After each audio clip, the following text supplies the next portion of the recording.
Salve, mano, beleza? Não! Marcelo, mais uma vez na área. E hoje o vídeo é tipo um quadro novo que eu tô abrindo. Chama Lhes Apresento tal pessoa, ou seja, um atleta específico. Por quê? Porque aqui no Brasil a gente tem pouca informação sobre qualquer coisa de dados do atletismo. Então eu tô pegando esses dados, essas pesquisas, esses documentários e tô trazendo aqui pro meu canal pra mostrar pra você. Então eu lhes apresento um atleta dos 100 metros e dos 60 indoor também, especializado mais no indoor e nos 100 metros, chamado Pickering. Bora! Hora do show, porra! It is every sprinter's dream to represent their country at the Olympics and be crowned 100 meters champion. Of the hundreds of athletes trying to make it as elite sprinters in Britain today, most will fall by the wayside. Only 3 will eventually make it into that Great Britain team. To get anywhere near that time, they will have to run nearly 30 miles an hour, 30 feet a second. Eu acho que o nome dele se pronuncia dessa forma. Quem é esse cara? Bom, quando eu comecei no atletismo lá em 2011, né, que eu ainda estava conhecendo o circuito, vi esse cara competindo algumas vezes, do lado dos melhores, com pessoas medianas também, mas eu não cheguei a ver muito ele no começo da carreira. E o que eu quero mostrar com ele? Eu quero mostrar a história que nem todo mundo que é bom, muito bom, vai conseguir se tornar diferenciado. Às vezes ele é muito bom, mas por detalhes, por alguma coisa aqui e ali, ele acaba errando. Até onde eu sei, ele, se não era mas era um dos brancos mais rápidos do mundo na época. O documentário dele é muito inteligente, você vai perceber um pouco da mecânica dele, do psicológico dele, de como as pessoas acreditavam nele. Você vai ver também como que é o atletismo em outros países, no caso, a Grã-Bretanha, né? Os ingleses, eles investem muito, só que eu não sei muito sobre o investimento deles no esporte, ainda mais vinculado ao atletismo. Como é que eles recebem, o que eles fazem, quando eles comem, estadia, tudo, estudo, eu não sei como é que é. Sei um pouco nos Estados Unidos porque eu tenho uma ideia um pouco melhor. Porque eu já pesquisei mais e também porque você acha informação mais fácil. Uma coisa que eu quero deixar bem claro aqui. Eu não fico escondendo o resultado, ou de repente eu não trago coisas a mais, porque é difícil encontrar tudo. Infelizmente, o inglês britânico ele é um pouco diferente do inglês americano. Para quem não sabe, tem palavras diferentes, termos diferentes, até a pronúncia é uma forma diferente. Eu vou passar o documentário que eu gravei as 3 partes, por os links aqui embaixo. O canal dele tá praticamente morto, então acompanhe o documentário dele. Mesmo que você não entenda o inglês britânico, mas o contexto do vídeo em si, você vai conseguir entender. Os links, como eu já disse, vai estar aqui embaixo. Não pertence a mim, não quero ter nenhum problema. Ladrão! Porque eu não tô falando mal de ninguém. E mais pra frente eu vou trazer mais vídeos, mais documentários de outros atletas também. Se eu achar brasileiro, ok. Se eu não achar, eu vou trazer de fora pra gente ter uma ideia melhor. E é isso aí. Acompanhe o documentário, espero que você goste. Fui! It is every sprinter's dream to represent their country at the Olympics and be crowned 100 meters champion. Of the hundreds of athletes trying to make it as elite sprinters in Britain today, most will fall by the wayside. Only 3 will eventually make it into that Great Britain team. To get anywhere near that time, they will have to run nearly 30 miles an hour, 30 feet a second. Filmed over 2 years, this is the story of 4 young British hopefuls competing for a coveted place in the Great Britain team for the Beijing Olympic Games in 2008.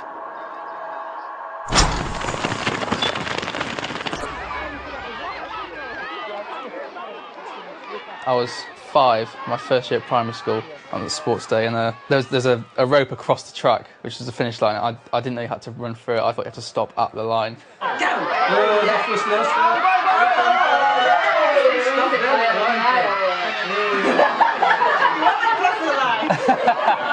So I actually won the race, but I didn't win the race because I didn't cross the line, I stopped at the rope.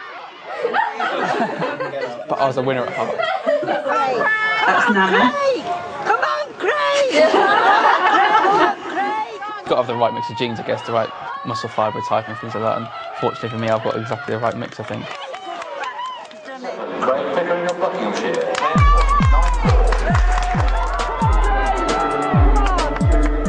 Craig Pickering.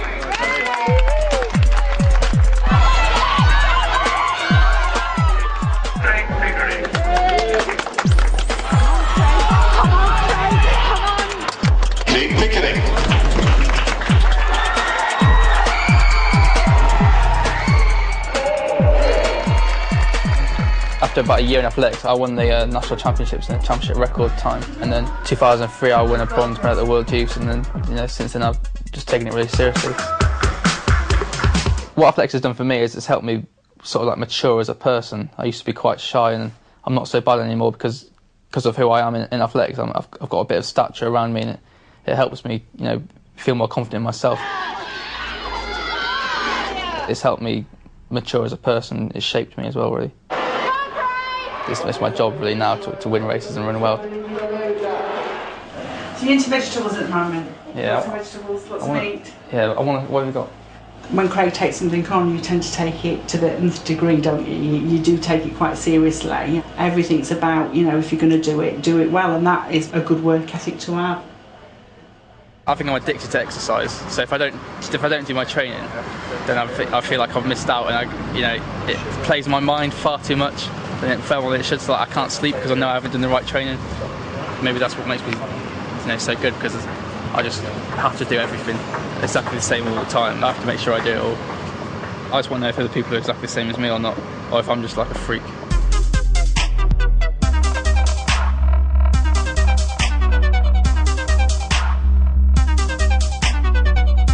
There is a lot of money in sprinting. If you're the best sprinter in the world, you'll earn a lot of money.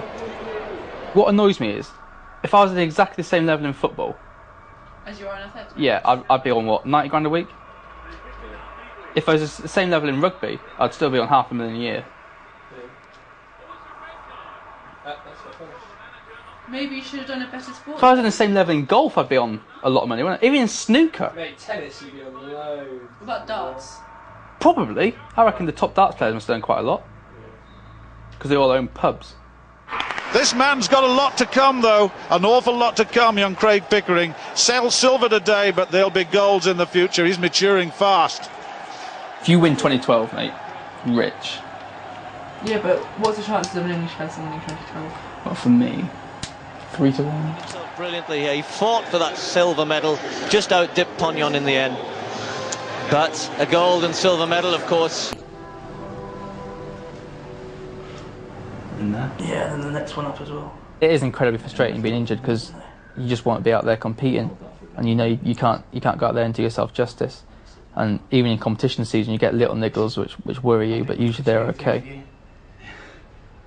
I think a lot of the injury problems are mental as well. You're scared to push the injury all the way in case it goes again. And 9 times out of 10, it probably would be okay if you took it that far, but it often isn't. But if you've got good physios around you, they can tell you when you're ready to go back. You just got to put your trust in them, really. Before I warm up for a race, I'll perhaps listen to music for a little bit, maybe for 20 minutes or so, just to get a bit aggressive.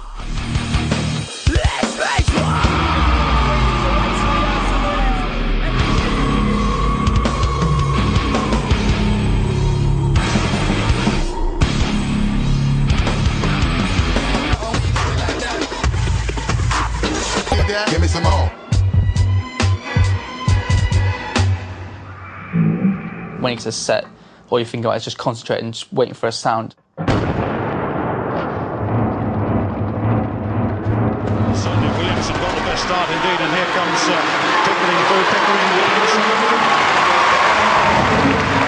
Well, if you talk about consistency, well, this man is Mr. Consistent this season. My strength is my top speed. I know if I can get a good start and get away with everybody else, my top speed is generally better than them.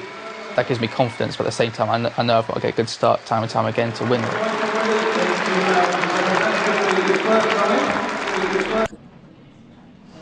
Every training session's got to be as hard as I can go. If I have a bad training session, I wasted it, really.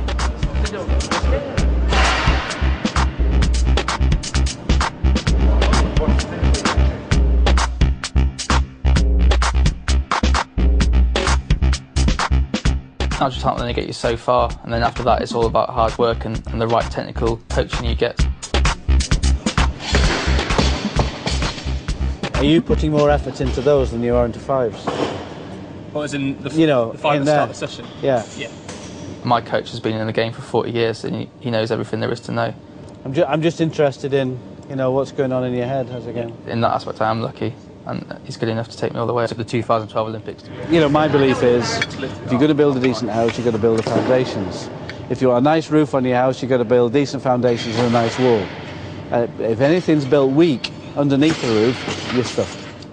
This time last year, Malcolm identified that my start wasn't very good. It was quite poor, and we spent a year working on it, working on the technique. It all seems to be working now, and my start is a lot better, which is why I've made the big improvements over 60 metres, really.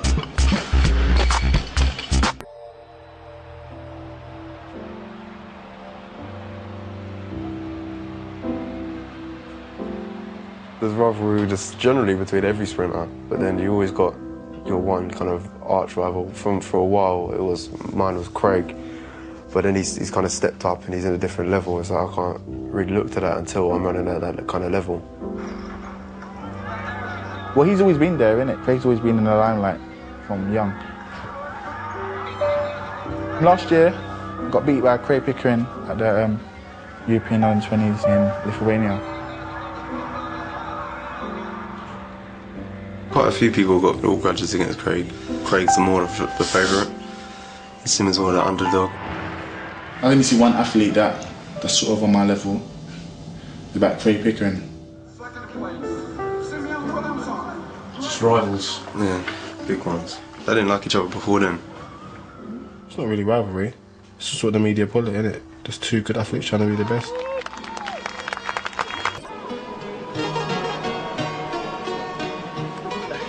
Season 4, Craig Pickering. Simeon, Wade and Craig ran against each other for the first time in the 3As in Glasgow 2007. 20 years of age. They were competing for one place in the Great Britain team. Another one of the youngsters who certainly came through well last year, Simeon Williamson. And thus the first chance for any of them to represent Britain at a senior level. Wade Bennett Jackson from Belgrave Harriers, again 20 years of age. Wade Bennett Jackson Had a bit of a problem with an ankle injury just recently. Anyway, this time Mark Lewis Francis really good out of the blocks. Pickering alongside him as Lewis Francis is leading, but here comes Pickering. Pickering pulling away. This is a superb run by Craig Pickering. He's got a start through 10.22. Craig destroys all the other competition. Simeon comes fifth and Wade struggles into last place.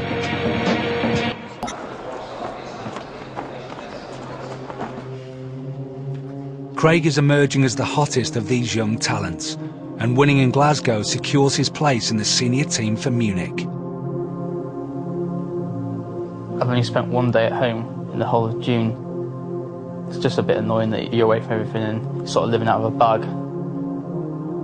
I'm not going to be home again for another week and a bit. It's not really that nice, but you just got to get on with it, really.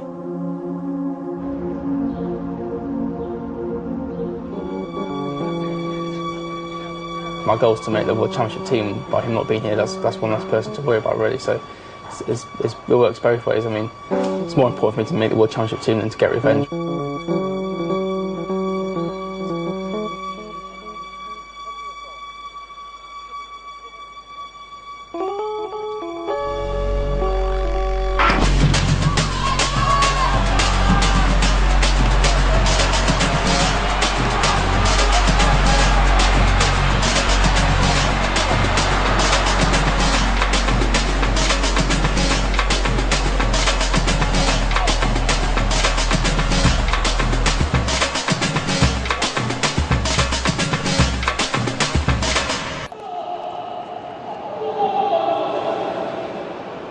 The World Championships in Japan in 2007 is the focus for all the world's top 100 metre sprinters. For Craig, it represents by far his greatest challenge to date, having never competed at such a high level. He's up against the elite. Asafa Powell, at the time the fastest man in the world, and Tyson Gay, both regularly running under 10 seconds. I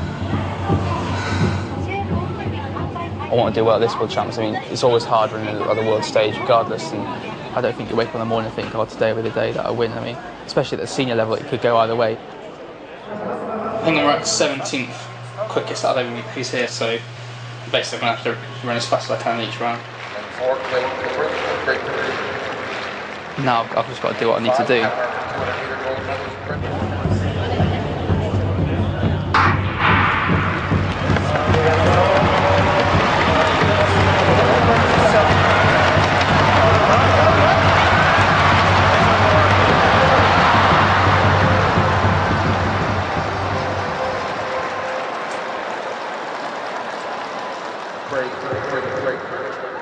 Despite winning his heat, Craig knows his time isn't competitive enough.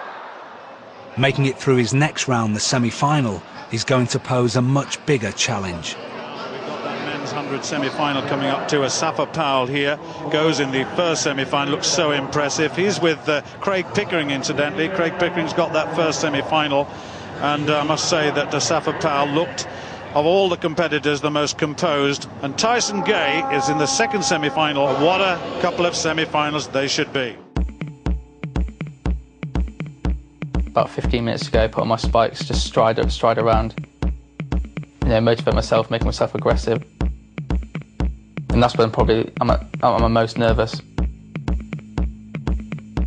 It's when you think about it that you start to worry. When you're doing stuff, you're okay. Just relax, trying to think about the race too much. Sometimes I can, you know, destroy you if you just think about it too much. Asafa Powell, the world record holder, Commonwealth champion, 9.77. How close can he go to that? Craig Pickering, well, here he is at the World Championship semi-final. A young man still learning the game, 20 years of age. Has to get in the top 4 if he wants to make the final here. As soon as we're told to go in our marks, that all goes. You know, you're not nervous, just focus on what you've got to do. Your mind's sort of really blank.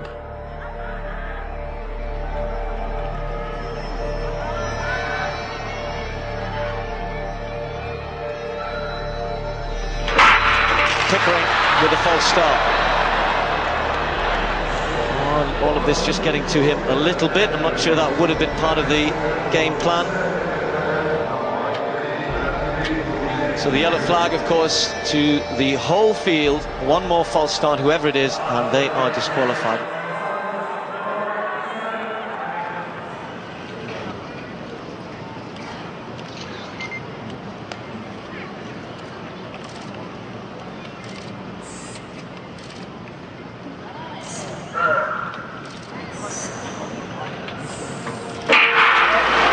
This time, Powell gets a pretty good start. Outside of King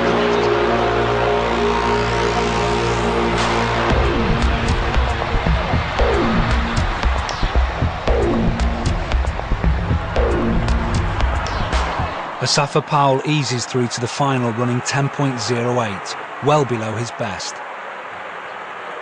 Craig comes 6th with a time of 10.29.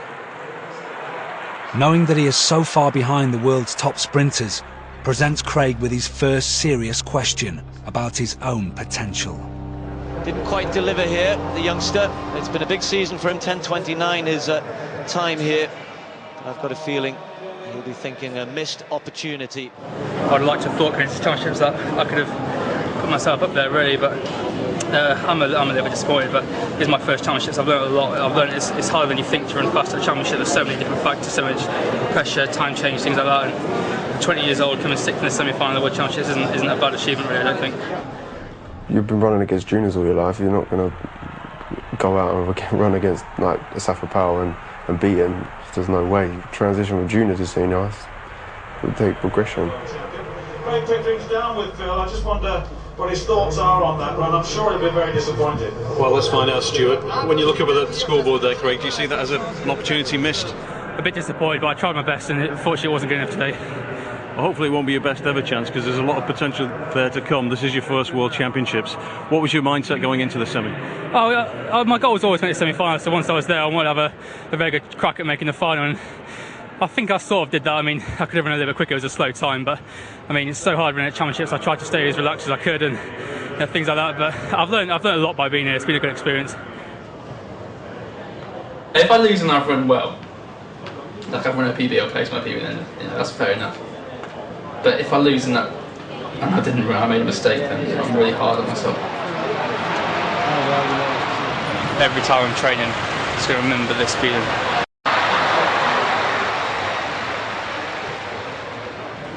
Every track session is going to remember this feeling. It's going to motivate me so much more to work that little bit more and not do it again next time.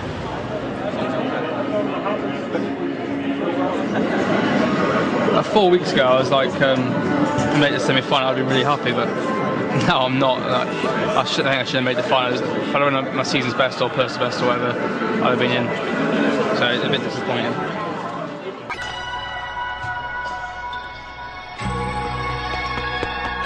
In Japan, Great Britain's only hope of a medal is in the relay. Craig is selected to run the second leg. This is his chance to banish the disappointment of his 100-metre semi-final. To the men's 4x100 metres relay. For the very first time, Christian Malcolm's being pressured already by the Brazilian Ribeiro. Let's have a look at the changeover. It's there, and Pickering's got it down the back straight. That wasn't bad at all. The United States going well. The Jamaicans running hard from the inside as well. So it's USA and Jamaica, Great Britain. Let's look at the change. Yes, it's good. It's Great Britain, Jamaica, and Great Britain. It's 100th of a second behind Asafa Powell. It's very, very close, but that's how it was. They got the bronze. Asafa Powell just held off. My goodness me, that was a terrific run by the British quartet, really. It's been alright. There's things that could have gone a little bit better, but all in all, 20 years old, World Championship semi-final, European indoor silver medal, and then top it off a World Outdoor bronze. You know, that's a pretty good year.